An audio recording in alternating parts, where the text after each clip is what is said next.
Assalamualaikum warahmatullahi wabarakatuh.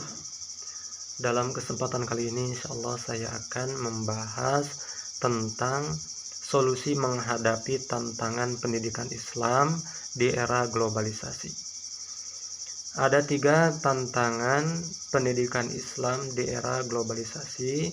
Yang pertama adalah menghadapi kemajuan iptek, yang kedua demokratisasi, dan yang ketiga adalah dekadensi moral.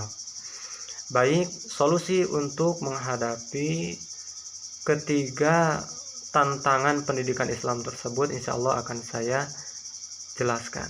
Yang pertama adalah tantangan pendidikan Islam dalam kemajuan ilmu pendidikan dan ilmu pengetahuan dan teknologi.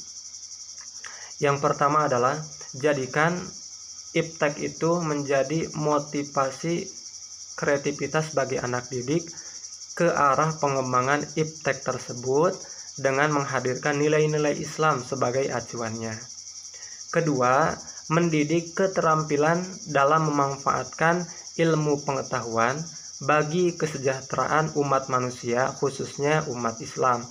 Yang ketiga, menciptakan hubungan yang kuat antara agama dengan ilmu pengetahuan dan ilmu teknologi.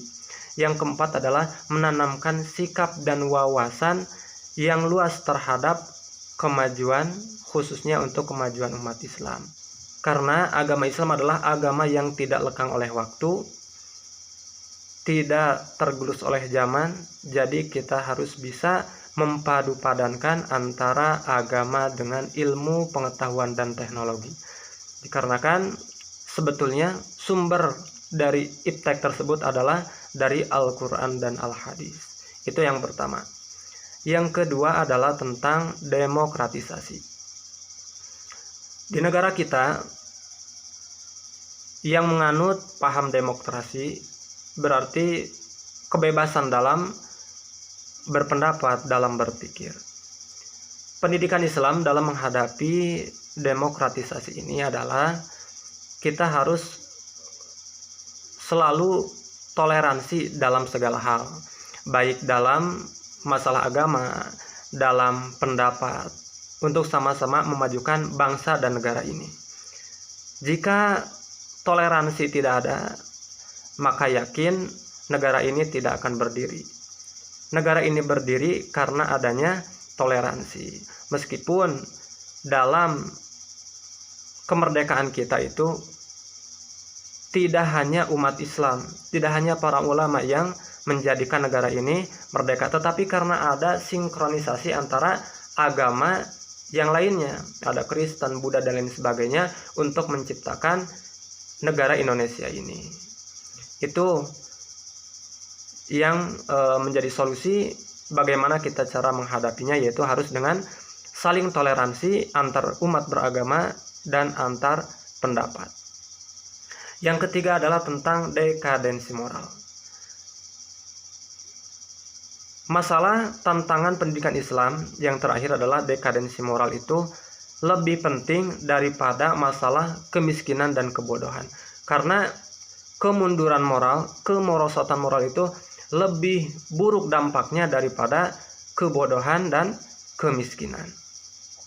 Cara untuk menghadapi dekadensi moral ini, kita arahkan anak didik kita kepada hal-hal yang positif, supaya mereka menjauhi hal-hal yang negatif. Contohnya, kita arahkan kepada pengajian-pengajian, halaqah-halaqah, untuk memperkuat keimanan mereka, supaya mereka terhindar daripada pergaulan bebas, pemakaian narkoba, dan lain sebagainya yang akan merusak kepada akhlak dan moralnya. Karena untuk mendidik anak tersebut supaya berakhlakul karimah, tidak lain harus ditanamkan keagamaannya yang kuat. Jadi dengan menanamkan keagamaan yang kuat, maka insya Allah generasi muda Indonesia akan berakhlakul karimah. Mungkin seperti itu. Jadi bisa saya simpulkan, tantangan pendidikan Islam di era globalisasi ini ada 3. 1, menghadapi kemajuan iptek dengan cara kita bijaksana dalam menggunakan ilmu pengetahuan dan teknologi untuk kemanfaatan umat Islam khususnya dan untuk kemajuan negara. Yang kedua adalah menghadapi tentang demokratisasi, kita tanamkan sikap toleransi. Yang ketiga adalah tentang dekadensi moral, yaitu mari kita sama-sama sebagai pendidik untuk menjuruskan dan membimbing anak-anak kita ke dalam hal-hal yang positif supaya mereka terhindar dari pergaulan bebas. Mungkin sekian yang saya dapat sampaikan. Mohon maaf bila mana banyak kesalahannya. Wassalamualaikum warahmatullahi wabarakatuh.